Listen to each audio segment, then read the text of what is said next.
right, welcome to Primos for Life, the wrestling podcast made for the fans, by the fans. Como siempre, yo soy Eddie, el niño vaque. We got Ariel, the Ecuadorian dream bisueta, and we are your self-proclaimed, undisputed co-host tag team champions of the world. And in tonight's episode, we're recapping Saturday night's main event. We go over the wild finishes, unexpected turns, and crowd-popping moments. You know, Primo style. We'll also give a quick call-out from Friday Night SmackDown. So, como siempre, sit back, grab a snack, and let's get it on. Prima! So good, man. It's so good. Yeah, man. It looked fun and live, and like everyone was just having a dope time and just excited to be there. Yeah, it was wild. I mean, I know we're gonna touch SmackDown real quick, but Saturday night's main event was incredible. Yeah. The one thing that I will say, right, because I thought about this last night. I was like, you know how they say the camera adds like 10 pounds, right? The camera also adds like 20,000 people because that arena is tiny. And the way it looked, because on the drive home, I told Laura, I was like, hey, put it on Peacock so we could watch it.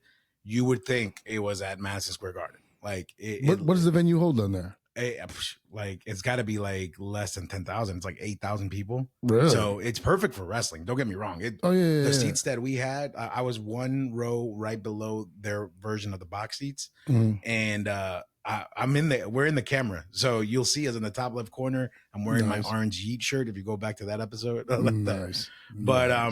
But yeah, it's like you would think it was a giant venue, and no, it's very tiny. But it was awesome, perfect for wrestling. Let me tell you. Well, I mean, and the other good thing about wrestling as opposed to some other sports is you can fit more people because the ring is so small. Yes, yeah. You don't need the 100 yards, 120, 40 yards you required for a football field. Like, just ridiculous. So yeah, but I'm glad that you had a good time. Sounds like it was dope. I can't wait to get into it. But I think before we do that, let me just quickly brief everybody on first of all, we're doing quick SmackDown recap, quick Saturday night's main event recap, and then we're looking forward to see what happens this week. We'll get our additional recaps and tapings in. But to start off, we're going to go over Saturday's main event and just a few quick bullet points as I'm going to run it. Oh, it's SmackDown, right? Oh, sorry, SmackDown. Yeah. Sorry, SmackDown. Oh, good. I was like, what? We started with that? Oops, sorry, backwards. So we had two Money in the Bank qualifier matches that one women's, one men. Julia defeated Selena Vega and Charlotte to qualify for Money in the Bank. And La Noche defeated Aleister Black and Shinsuke Nakamura to qualify for the men's Money in the Bank. Other than that, a few other notes. We had Beachin's first match. I was quite excited about that because now I have to roll with them, and now and now every chance I get to say Beachin, I'm just going to say Beachin.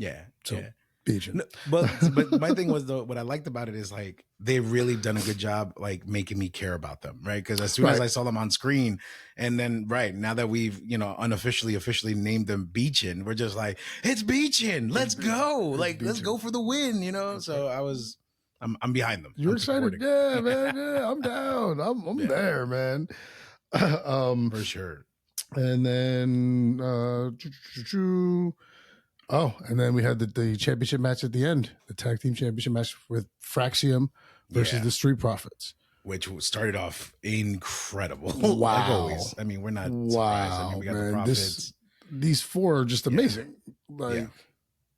Yeah. Well, it's not just them, like those two teams, right? Like the match alone, just the four of them, incredible. But then you threw in DIY, you threw in Motor City Machine Guns, and it just continues to solidify like how incredible the tag team division really is at SmackDown. Like, I told you, I know we mentioned this before. It does kind of make sense to bring the Lucha Bros and bring them on Raw. But we don't want that to happen. We want, separate runs for Penta and Phoenix. Separate runs for now. But it makes sense because they're giving them Raw a run for their money in the tag division for sure. Sure, but it's just unnecessary. But yeah, no. So the matches continues. It's going on, and they're taking finishers.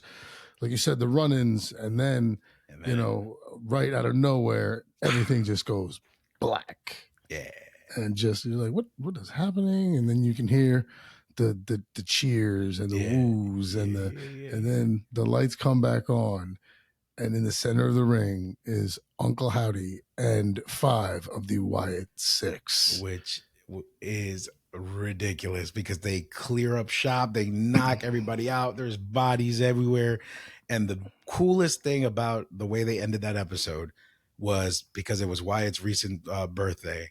They had the cake in the middle of the ring, right. And you know, Uncle Howdy said something. I didn't get to hear what he said. Did you catch what he said or no? No, I didn't hear anything. Yeah, I'm sure it was something towards Bray, and then blows out the candle, and then boom, episode's over. And I was just like, what just happened, man? Like the old school Firefly Lantern when he'd be like, you know, it's just like, oh shoot, really like, good. That was dope. I didn't catch it. I just saw it. I was like, oh, whoa, man. Because once again, I was like, end of SmackDown starting to be like this. I was looking at one eye at like 2:30 in the morning. I was like, come on, wait, okay. Yeah. But yeah, no, but solid episode.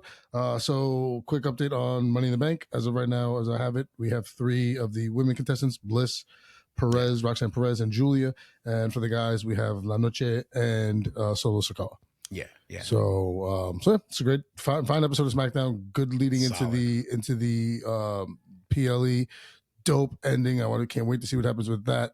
And then we get into Saturday night's main event. Now, before we jump into Saturday night's main event, right? Okay. A few things that I want to touch on SmackDown, right? The Legado de Fantasma. Oh, yes. Fancy dinner. I told you it was fancy. I forgot about that. And we spoke about it a few moments ago, and I completely forgot about it.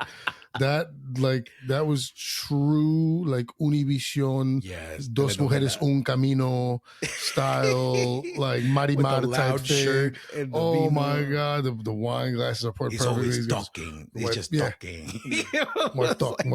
Like, all right, man. Like, what do you remember? Here's another pep talk. Like, like, hey, man. Another pep talk. I love it. Yeah, but to get mad. And then when he stands up, he just slugs the wine and he pieces. I'm like, let's do it. Loved every bit of it. That was absolutely hysterical. And I can't wait to see where they go with it. But I thought that was so fun. Yeah. And it definitely an awesome setup to announce, because there was an announcement behind that dinner, right? That they're going to be in a 3-man tag at Worlds Collide, you know, against Psycho Clown and a bunch of other folks from. And then the guy who's got the name that's like 6 words. It's like El sobrino de mi papá, de mi primo, you know, de mi hermano. It's like, what is happening here? And then it's like, and then the last word is like crazy. Tom.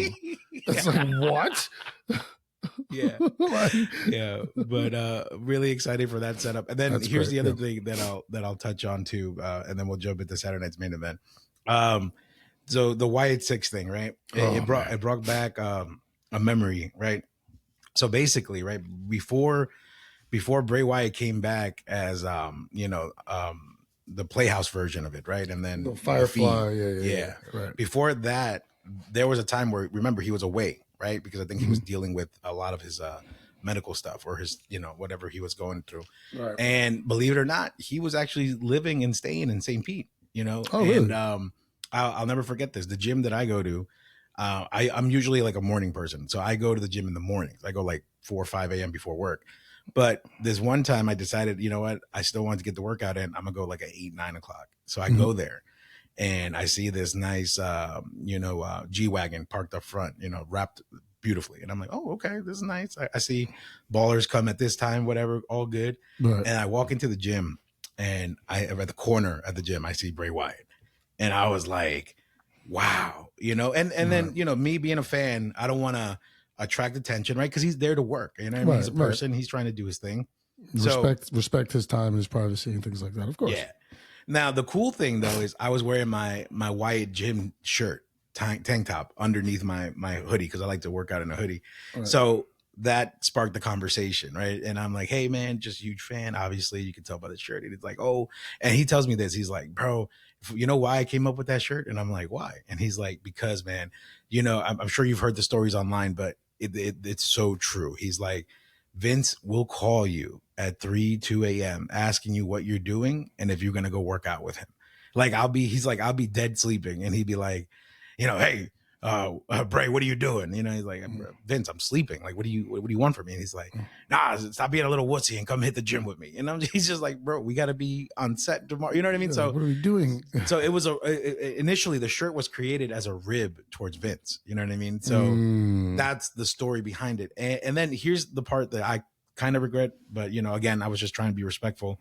He was like, you want a picture? And I was like, nah, man, I'm a fan, but I don't want to, cause attention. I just do your thing. Just know that we love and I love and everything that you do and out there, man. Keep up the good work, and you're gonna get that belt back soon and stuff like that. And then that was the last time. And then maybe like a month or two later, that's when he passed. So it's one of those stories that I was like, man, I really wish I could have captured that moment. I mean, I have the memory, and now we have the platform to kind of share it. Right. But like, imagine how many fans don't get to do that. You know what I mean? To have that picture. Yeah, I mean, and the thing is, he offered.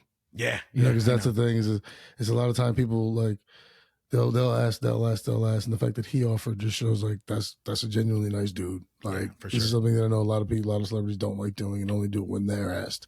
Yeah, but you want one. Like, that was really nice. Awesome, that's a beautiful story. Yeah, for sure. But just wanted to share that since we have the platform for it, so it'd be pretty cool to kind of like share that out. So for any listeners that go to shows, feel free to reach out and actually, attempt to have that moment with your favorite wrestler or your favorite superstar, because while being respectful.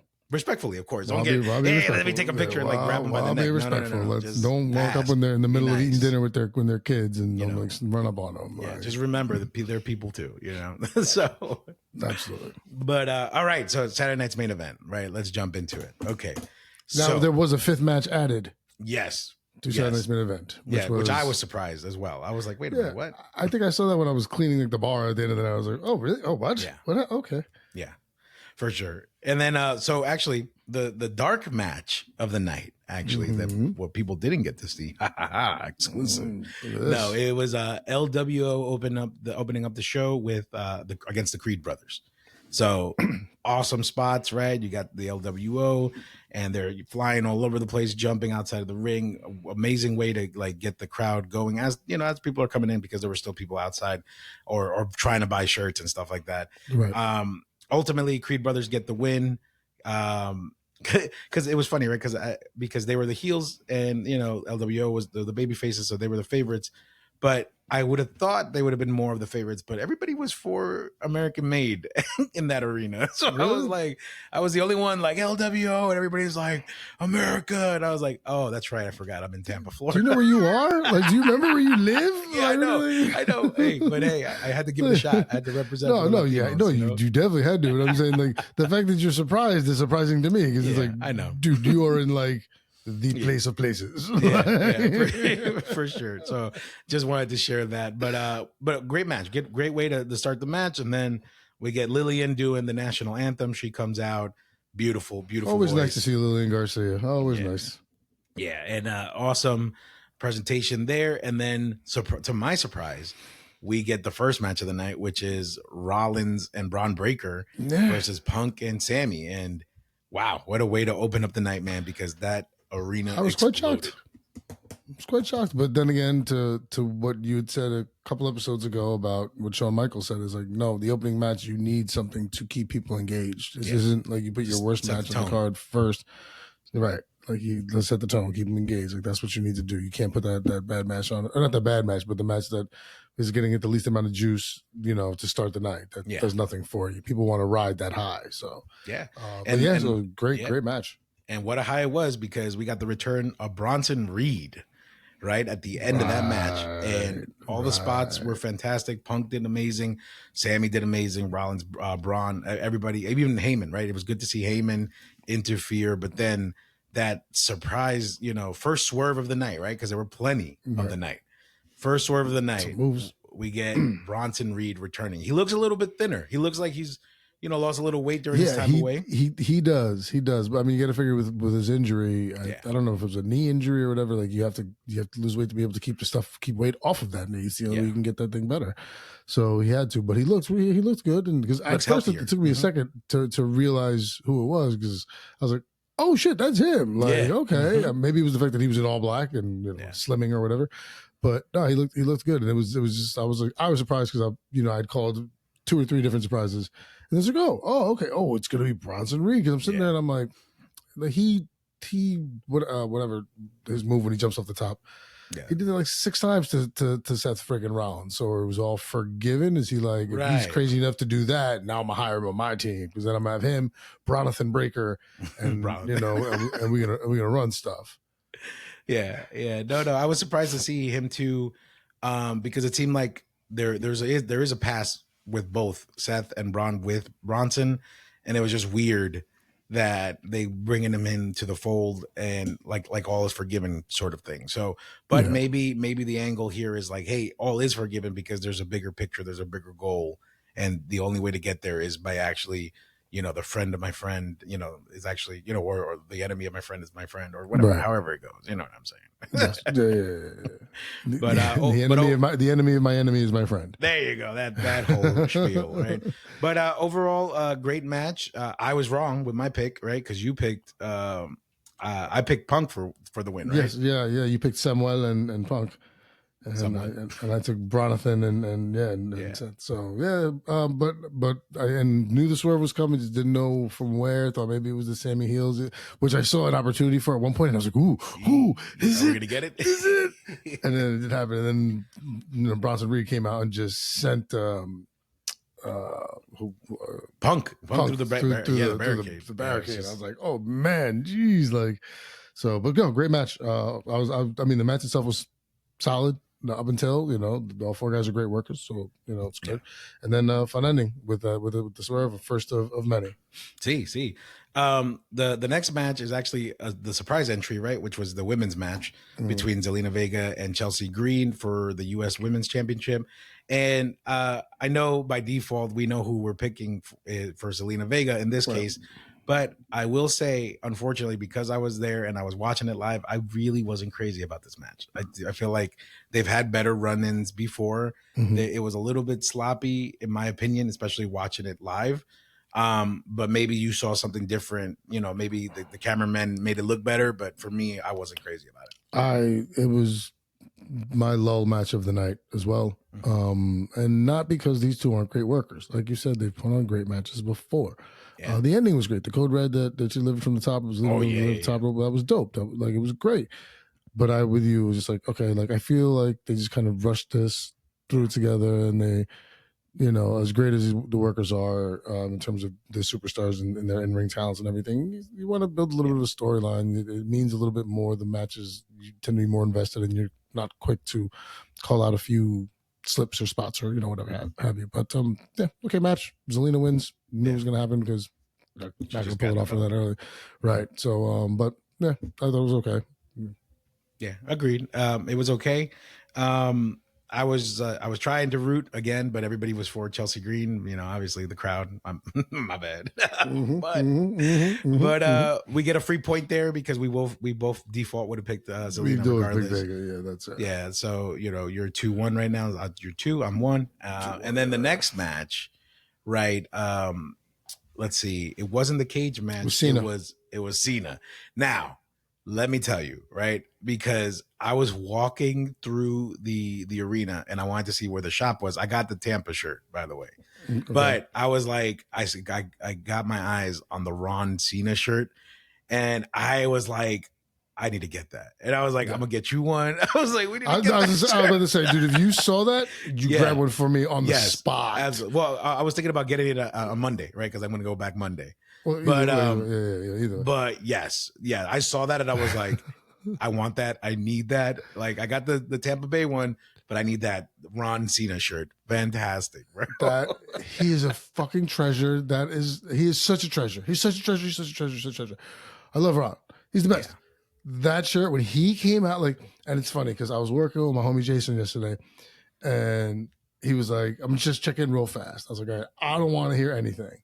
And I think he caught the entrance, and he was like, wow, R-Truth. I'm like, no, he's like his outfit. I'm like, okay, kind of, give it to me. And then he didn't tell me what the shirt said. Yeah. He said he came out with the hat and the red, and then they had the wristbands and everything. And I was like, oh, he's a treasure. And then when I saw it and I saw Ron Cena, I was like, If I would have seen this yesterday, I would have been all over Eddie. Like, if you see it. Yes, I got you. If you see it, I got like, you. Yeah, for sure. oh my God. It's but yeah, I need one too. But, bro, it's oh my God. It's like I'm mad that I didn't buy the Judgment Day one where he wrote his name in. You have that one, right? I have that one. Yeah. I'm mad I didn't get that one when I could. I was like, gotta jump on these opportunities. Yeah. But this one is great. But yeah, the match itself was fantastic. It was what it needed to be. Yeah. I mean, Truth put up a hell of a match. Yeah. He's a hell of a worker, and the finish was, a testament to what you said about maybe this is where Cena starts to see. Yeah. And we almost had that moment when he stopped, right? He was like, because he took the belt and he was about to hit him with it, and then just R-Truth looked at him and he's kind of like, no man, like don't do it, like, and then he looked at the crowd and see, and then he handed the belt back to the ref, and as the ref is handing the belt back to the timekeeper, Cena just kicks him in the crotch, man, right in those huevos, bro. And it's just like, oh no, and then down, and then he gets A8, and it's the end of R-Truth, and no running in this match the way I thought it was going to be, which is why I picked Truth, but something for later. But you got this one right because you went John Cena, and me thinking fun running that I lost. So right now we're tied dos a dos. But to be fair, it's your fault because I was literally watching that match waiting for the Randy run in. So you ruined, you didn't ruin it for me, but you had me looking. I was like, where? Come on, let's have this. Just scout, just head on a swivel, just scout all the areas, check all the doors. But I will say this, right? Because Laura was like, by the way, what a great way to introduce her to wrestling. She loved it. She was like, I can see why. Because she genuinely popped at the end for what happened, which we'll get into. But she was like, but she was like, why was that the shortest match? And I was like, but it wasn't that it was the shortest match. It was the most entertaining match because you got to realize, these guys are, at the end of 40, 50, like they're not going to go in for 30 minutes. You got to go in there, hit the greatest hits, have the moment, in and out. And we were more in love with the entrance and Ron coming out running like John Cena and emulating everything. You know what I mean? So it was like perfect. And I told her, it was like, it wasn't the best wrestling match, but it was the most entertaining match. And she's that makes sense. I get that. R-Truth, just national treasure, man. Yeah. Just national treasure. I can't say enough. Yeah. And then we get the next match, which is the cage match, right? The cage match. Which with Damian and Drew. And awesome. I mean, I enjoyed every bit of it live. It looked gruesome. These guys are really big powerhouses. It was a pleasure to really see them do it live. Like, it was awesome. Man. These guys are the best of the best. Two big guys. Even Laura was like, he's really that big in real life? And I'm like, yeah. Like, because, you know how some people on television look huge and they're not that big? Like, she was surprised. She said Seth Rollins is really tiny. And she saw Drew and she was like, oh man, Drew is like huge. He is that dude. Yes, he is that dude. Yeah, both of them. They're both huge monsters, and they're quite great at their job. Yeah. This was a great match front to back. We both called it. Priest needed to get this dub. He did, and I thought it was looking not for a while because especially when McIntyre hit him with the South of Heaven chokeslam. I was like, move. No way, because he had already done the Claymore like a minute or two before that. Mm-hmm. Then he lands this. I'm like, shit. See, like I gut feeling. Like nope. I literally gonna be like, I'm right here. I'm about to call Eddie and be like, I fucking told you. like, but when he popped up, I was like, oh, okay. And then the way they had sold it, or the way they were selling it, and I don't know if you watched the full episode and listened intently. The way they sold it was that Priest, because Jesse the Body Ventura, Governor Jesse the Body, or Jesse the Mind Ventura, what he said, he was like, why didn't he go over? Why is he walking out the door? Like that's how you win the. Like, he was actually like annoyed that he won the match by walking out the door. Yeah. He's like, that's garbage. And then Tessitore was like, he had to resell it. And he was like, no. He's like, this was about leaving him so damaged in that ring that he could just walk out the door. Yeah. I did everything I said I was going to do with hitting you and beating you with the concerto and doing everything that he wanted to leave him in the ring, and I'm just stepping out. Yeah. And I thought, great save, Tessitore. Really well done. Come on, I know Jesse Ventura's a little older, but you got to kind of rein him in. You know, he came out. Hey, come on, man, come on, dude, come on today. Yeah. Like, he should know kind of what's going to happen, so that you know. Yeah, but they let him run around and do his thing. But here's my thing, right? The only thing that I will call out, two things that I'll call out, and we'll move on to the final match of the night. One, if you rewatch, I'm the only, anytime the crowd simmers down, you'll hear somebody scream, "Boricua!" That's me.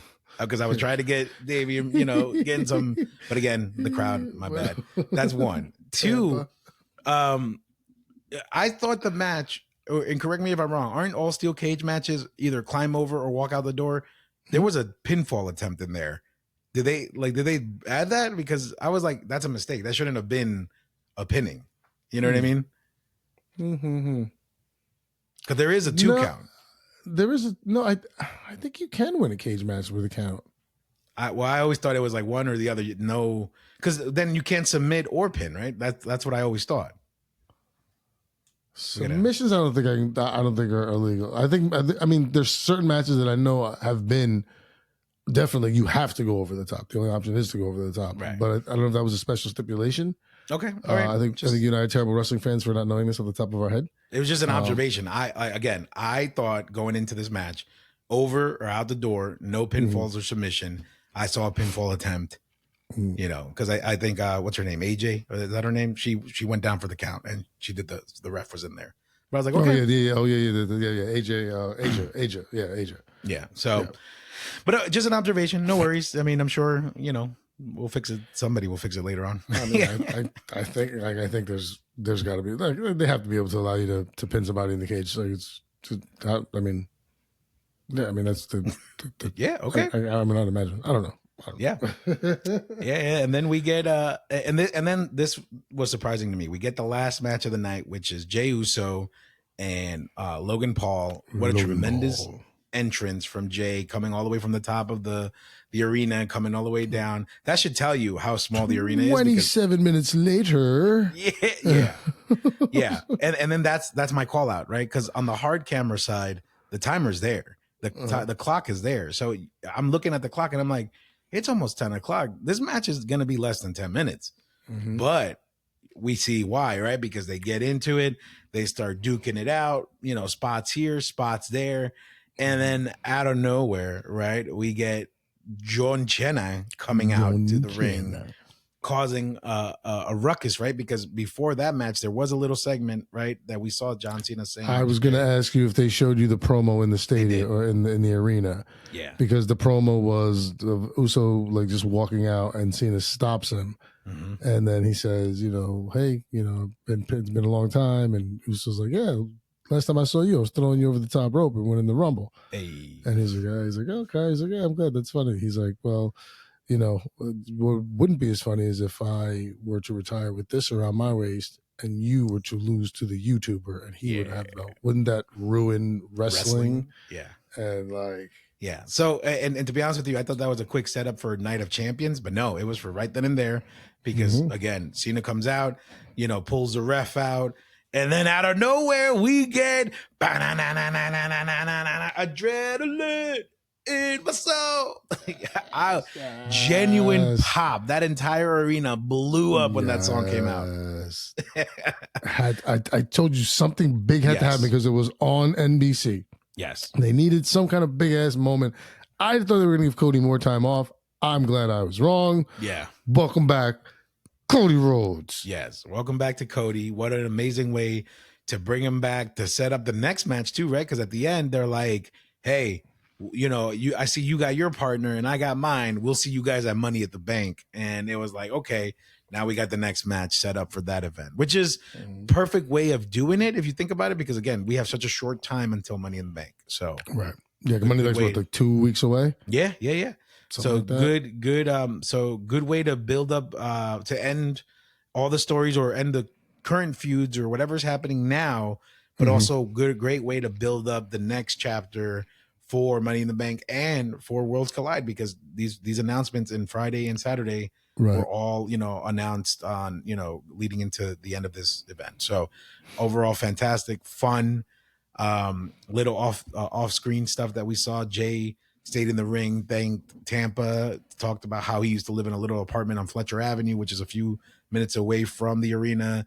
And shout outs to Hillsborough County, because you remember he used to get in trouble with them a lot. Nice. But really humbling moment of how far he's come, and appreciating his stomping grounds in Tampa. That's dope. He said he started his career 15 years ago in Tampa. Like, the road to him to become who he is now started there in Tampa. So awesome. Cool. That's cool. Yeah, man. Cool. So very happy with the overall event. As being there live, I was super excited, and I got no final thoughts. I mean, I'm good. I'm happy. I'm waiting. I can't wait for NXT tonight and Monday Night Raw, and I might have to give away the tickets for Tuesday because I'm exhausted. I told you, man. At some point, it's gonna hit you day one. I was expecting you to make it through like midway through tonight and be like, "Nah, you already hit it when you woke up this morning." Yeah. It's a long one, man. It's a long one. One quick question on it, because I know they're doing the Money in the Bank and then the AAA thing. The triple thing is on YouTube, correct? Is that YouTube TV, or is that just gonna be just streaming? Or is it like, are they running some kind of live thing? I think it's just YouTube. I think it's just YouTube. I don't have to have YouTube TV, because I don't have YouTube TV and I want to watch that PL. Yeah. Okay, great. And then no final thoughts. Great. Looking forward to that Money in the Bank match. Good setup for it. The Priest McIntyre match was fantastic. Good to see, fun to see Bronson Reed there. Watching Cena cheat, and of course the Ron Cena farewell tour shirt that made the whole PL. I got you. I'll scoop it. But yeah, so solid pay-per-view, man. I'm glad you enjoyed it. Enjoyed tonight. As much as I want to see Trick Williams win, I mean, it's against Joe Hendry, so I can't really do that, and you can't really turn the TNA title over on a WWE PLE, even if they're working together. Yeah. But yeah, have fun tonight, man. Enjoy, and once again, big thank you to everyone who's listening. Take the time out to do so again. We're trying to get some quick hit episodes just to keep kind of everybody's day moving, so you can get in, on your way to work or whatever, figure it out. But we are very happy and thankful once again to everybody who listens, follows, clicks, likes. Yesterday at the bar again after work, someone brought it up to me. They're like, "Oh man, I this great job today." I walked in, and the bouncer who watches wrestling, he's like, "Bro, I'm watching it right now." I'm like, "Don't say nothing. Like, I'm feeling down. Hang on." Like, so it was good. So it was dope. But yeah, thank you everybody. We love you. More than words can say, and family, friends, all in between. Thank you very much. Absolutely. Yes. And remember to follow us and locate us at primosforlife.com. We're on YouTube, Spotify, TikTok, Instagram, Apple Podcast, Amazon, you name it. But like Ariel said, we are trying to do these Spitfire episodes, try to get in, get out, give you what you need. So we always are appreciative of you guys listening, tuning in.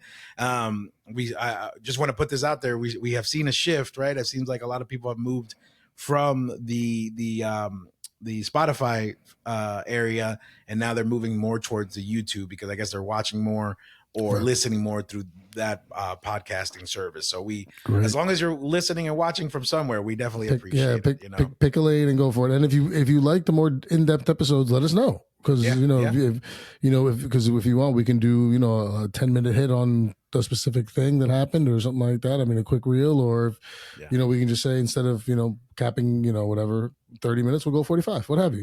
You guys let us know. We are eager to please, because we want to make sure that everyone's just enjoying themselves. Exactamente. So, thank you guys very, very much. Yes. And como siempre, primo. Yeah. You know what to do.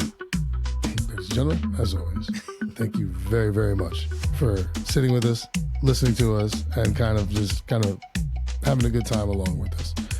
We can't wait to do it again. Looking forward to Eddie's recaps on everything, including probably a Raw recap coming up soon. It should be absolutely fantastic. But up until then, we will see you when we see you.